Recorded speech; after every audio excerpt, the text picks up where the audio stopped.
Latihan pada setiap SRU, pada Danru. Pagi ini kita sudah melaksanakan. Tiba-tiba nanti SRU-nya berubah nih, dilengkapi. Ada yang kurang lengkap, ada melengkapi, di share dan sebagainya. Jangan mengeluh. Penuh tekanan. Jadi kita bukan belajar untuk tenang-tenang bersantai-santai, tapi kita akan belajar bagaimana dalam sikap yang penuh tekanan dan teman-teman Danru mengambil keputusan. Kalau misalnya ada perubahan seru, nanti ada pergeseran, geser aja, biasa aja. Kita siap. Oh ya siap. Apa yang belum lengkapin? Kita mana? Di waktu kurang alat, silakan, nggak apa-apa. Jadi kita berada posisi yang Kita tidak gitu. Ya. Oke, kita lanjut. Dan akhirnya si TNI tersebut, si polisi Babinsa itu tidak paham. Ketika saya mengambil instruksi, baik, kamu SRU berapa? Kamu datang hari apa? Kamu berapa hari di sini? Saya 5 hari bang. Oke baik, pasukan 5 hari berkumpul. Jadi kita kalau mau nembak yang puncaknya bang, kita nariknya jadi ya. Akurasi dari medan magnet. Macam apa maksudnya? Kayak kemarin besi. Itu besi juga tangan. Ini bukan besi. Bukan.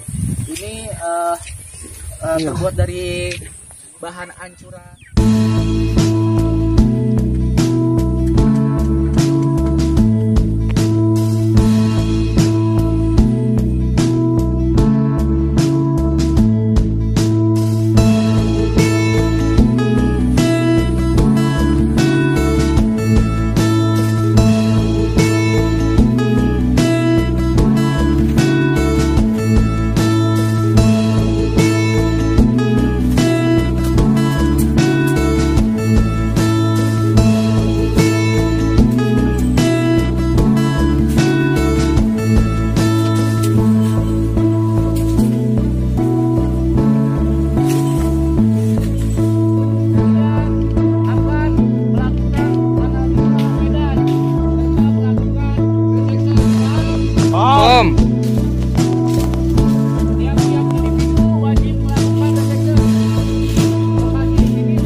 Sedang mensimulasikan apa nih, Bagus?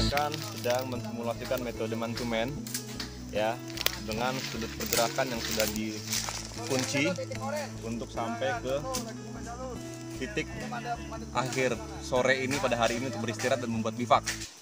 Jadi lihat pagi vegetasinya masih rapat sekali sehingga memang harus dirintis. Untuk masuk ke sana itu dengan metode perintisan. Dan yang metode yang dilakukan adalah man to man dengan sudut kompas yang sudah dikunci tadi tegak lurus dengan 2 navigator dan 2 perintis sehingga kita sampai ke titik akhir untuk bisa melakukan bivak ini. Ada beberapa gusru yang tersebar, nah mereka sudah melakukan perintisan. Ya, salah satunya di depan kita nih ya. Mereka sedang melakukan penebasan. Oke, harapannya apa nih Bang Agus? Harapannya bagi para peserta ini memberikan sikap mental keberanian untuk bisa melakukan sesuatu tindakan yang lebih ekstrim untuk mengambil suatu keputusan ke suatu titik yang lebih bisa terukur untuk menuju ke titik yang sudah direncanakan, sehingga sudah tidak ada lagi keraguan-keraguan dengan metode-metode yang sudah diaplikasikan pada materi sebelumnya. Seperti itu. Oke, terima kasih Bang Agus. Gitu, kita akan lanjut lagi sampai ke titik bivak hari ini ya Bang Agus ya. Ya, kita akan bivak sampai mereka menemukan sampai kepada titik yang sudah ditentukan. Oke, makasih Bang Agus. Ya, kita lanjut.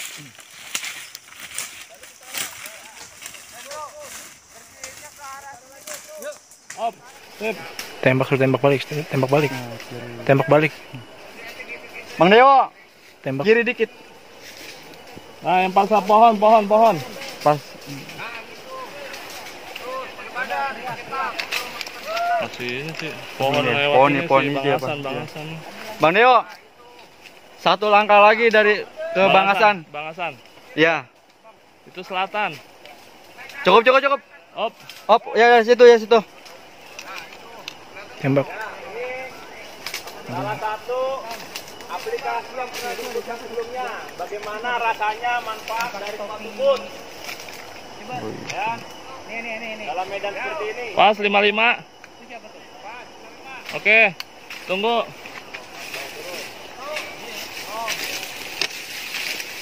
Turun.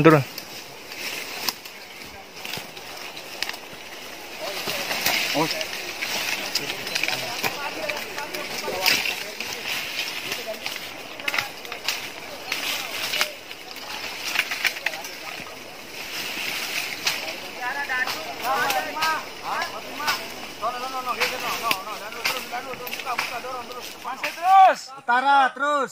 Utara terus. Masih terus. Pas Medan tuh kayak begitu. Sama di Medan Bencana juga begitu. Kalau nyari kapal hilang itu gatal tuh gitu. Kita masuk ke sini tuh. Bang, ada di balik bukit sana. Tapi patokan misalkan nih, kalau atas ada bukit ya, kita patokan dengan pohon kecil ya kan maksudnya. Ini semakin pohon itu gede, berarti masih ini ya. Lembah. Iya, kalau semakin pendek berarti semakin tinggi. Nah, Gitu. berarti Tapi ada- kan kalau dilihat dulu ketinggiannya, kalau ketinggian pendek itu sudah ketinggian di atas 1.500 atau 2.000. Kalau 1.000 masih 1.300, 1.400, ya masih tinggi-tinggi kayak begini. Susah buat menganalisanya. Gitu aja. Oke, Roger. Rap, gue naik dulu ya, lo ntar di sini ya. Udah, ada di sini. Hah? Iya. Ini naik lagi dikit. Lanjut, itu mah lurus, Bro. Iya, lanjutin. Udah lurus Nanti itu aja mah. bang. Di atas. Nanti aja. Masih jalur masih kok. Masih satu jalur ya? Ya masih satu jalur ini.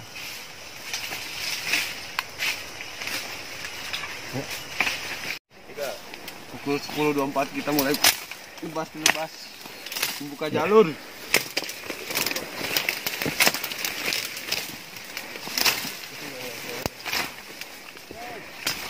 Bersama Bang Ridu membuka jalur menuju CP1. Punggungan. Jadi kita akan mengikuti alur punggungan yang mana tetap berada di tengah. Posisi kita tuh ada di tengah punggungan. Kalau kita masuk atau belok ke arah kanan pasti masuk lembah. Ke kiri pasti masuk lembah. Berarti kita harus persis ada di tengah-tengah. Namanya guide punggungan. Apabila ada jalur berarti itu bonus. Paham ya? Apabila itu ada jalur berarti itu bonus. Nah, intinya kalian semuanya tinggal naik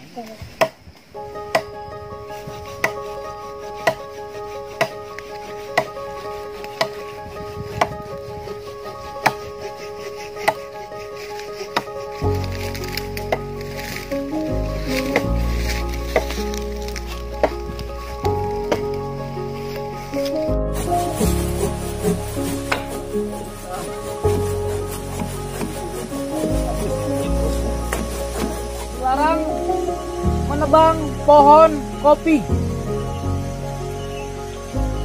5. Dilarang membuang hajat di dalam air. Apabila ingin buang hajat gunakan sistem kucing. 6. Ketika rekan-rekan meninggalkan area bivak, pastikan api tidak menyala. Api yang dibuat Pukul 17.30, di mana semua SRU sudah menempati posisinya masing-masing untuk membuat bivak dan mulai mencari kayu untuk membuat perapian agar mereka bisa tidur dengan nyaman ya, dan tetap hangat. Ini juga masih dalam proses persiapan kayu bakar.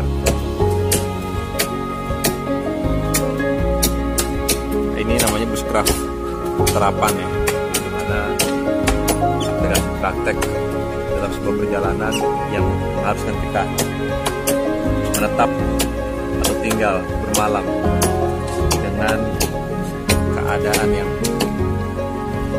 seadanya adanya. Begitu kita melakukan siapa per malam dengan tempat tinggal, sel perbuatan dengan kemarin.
Kenapa saya terbuat ini?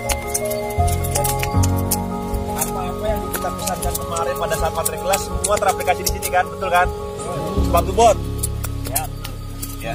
Kita bukan berbicara hal-hal yang tidak sesuai dengan fakta, tapi teman-teman merasakan semua kan? Ya. Bagaimana rasanya tidak menggunakan sepatu bot? Mantap. Baju, topi lapangan, ya kan? Aplikasi untuk itu mulai kita dirubah. Mulai saat ini habit dan kebiasaan kita untuk sesuatu yang sudah diaplikasikan.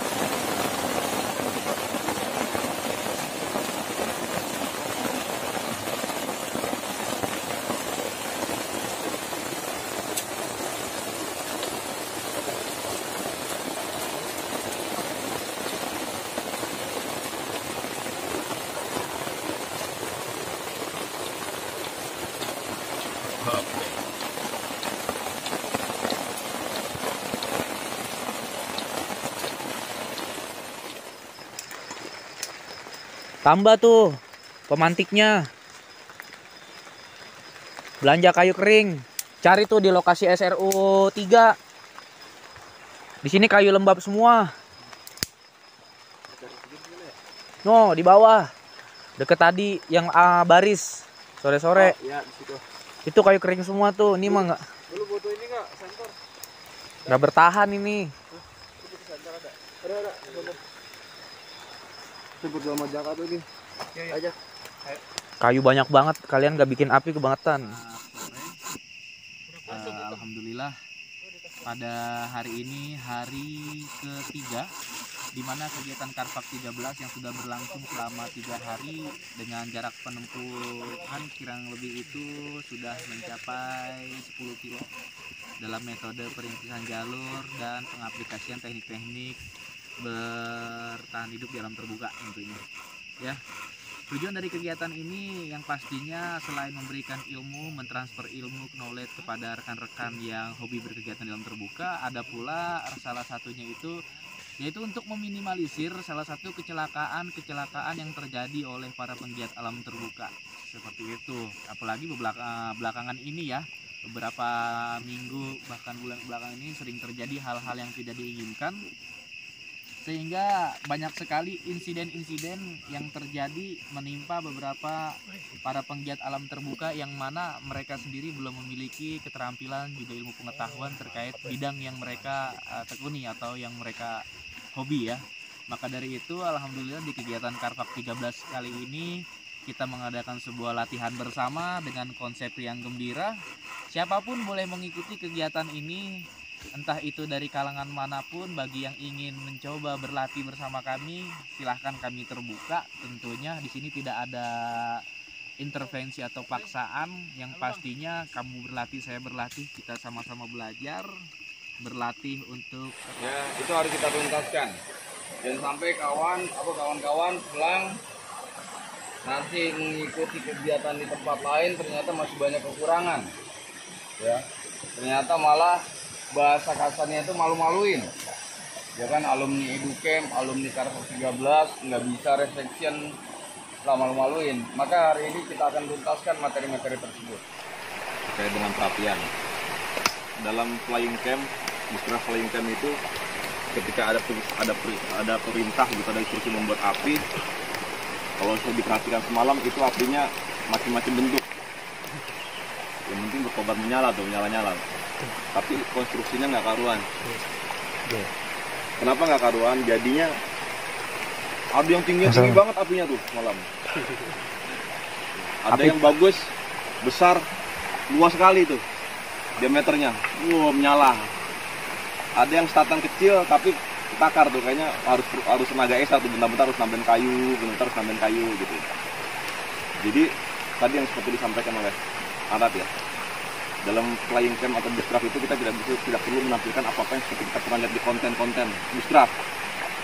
Sebabnya itu indah ya, ada terstruktur ya, ada capsule, ada castle. Enggak, kita lebih melihat pada fungsi dan keberlangsungan api dan bara ya.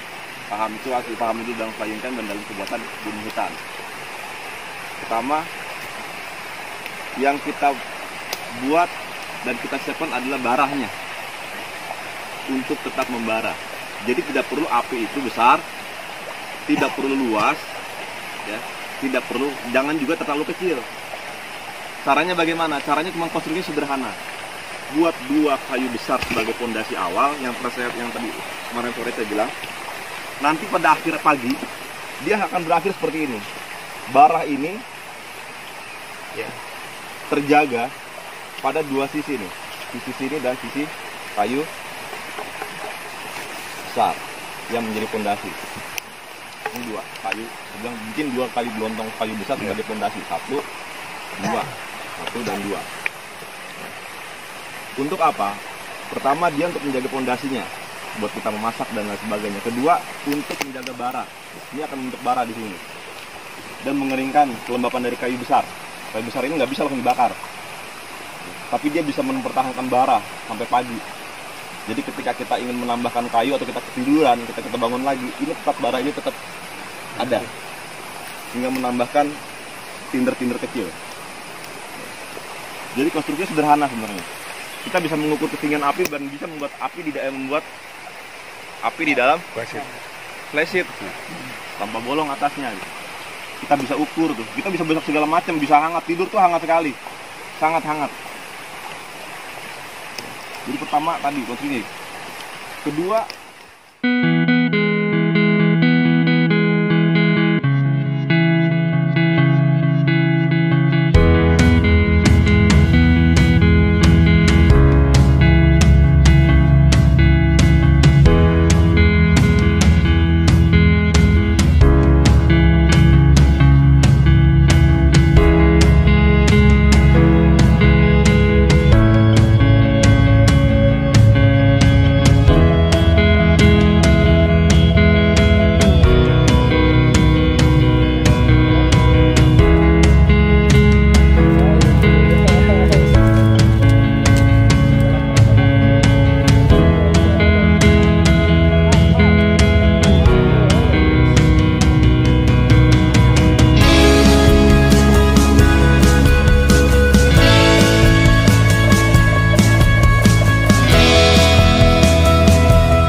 Laporan komunikasi lapangan navigasi darat hari Sabtu 28 Agustus 2021.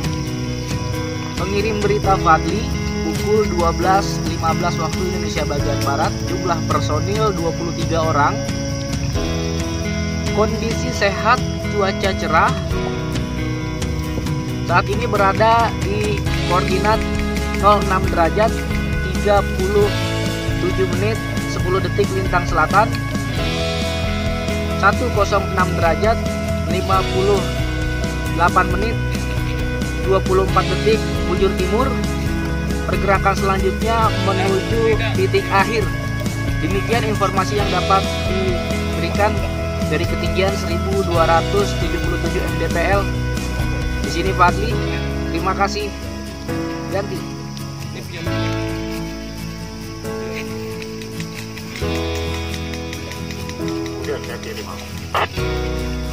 Alhamdulillah. Ya, terima kasih nih Om Jurik atas bantuannya. Gitu. Karena kita sekarang sedang bergerak di ketinggian 1277, masih perjalanan jauh sambil melakukan pendataan dengan 23 orang. Gitu Om Jurik, ganti. Sama-sama. Saya justru senang.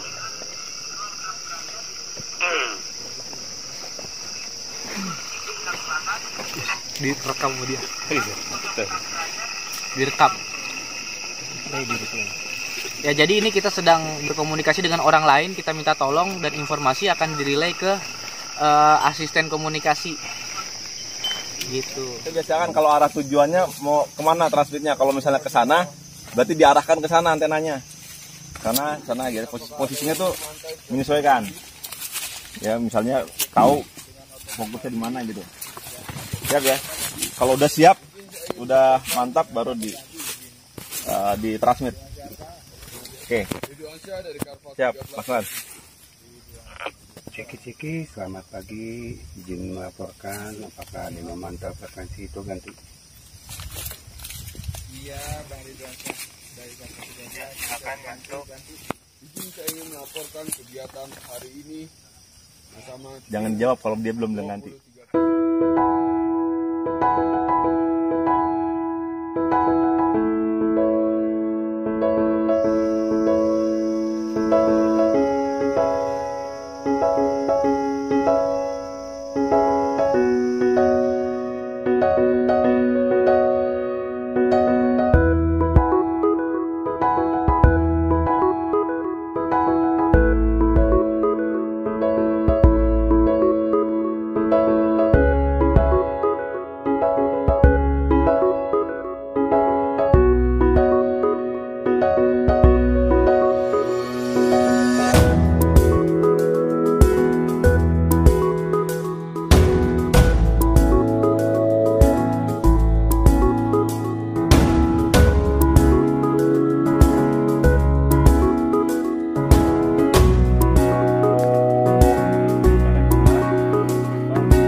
Oke, kesan-kesan kegiatan ini, Bang Pian.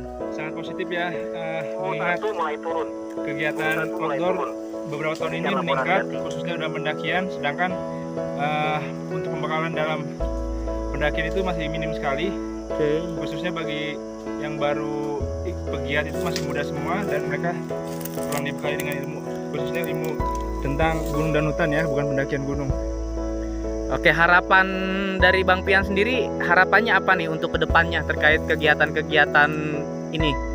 Ya, harapannya dengan banyak yang belajar dan berlatih, maka ilmu yang ditularkan pun semakin banyak kepada pemuda-pemuda yang memang menggiati dengan kegiatan alam nih. Untuk apa? Untuk mengurangi resiko kecelakaan dalam gunung. Oke, terima kasih Bang Pian ya. Benar-benar, benar-benar menguras tenaga. Dan tapi tetap harus fokus pada arah pergerakan. Benar-benar di acara ini kita mendapatkan ilmu bermanfaat. Ya, banyak sahabat-sahabat kita yang pendaki-pendaki yang hanya sekedar pendaki ilmu. Yang di sini lah di acaranya Karpak 13 kita mendapatkan edukasi yang benar-benar udah nggak bisa diomongin kata-kata dah. Sudah harus ikut praktek di lapangan, menguras tenaga, tetap fokus. Jos, mantap. Keras.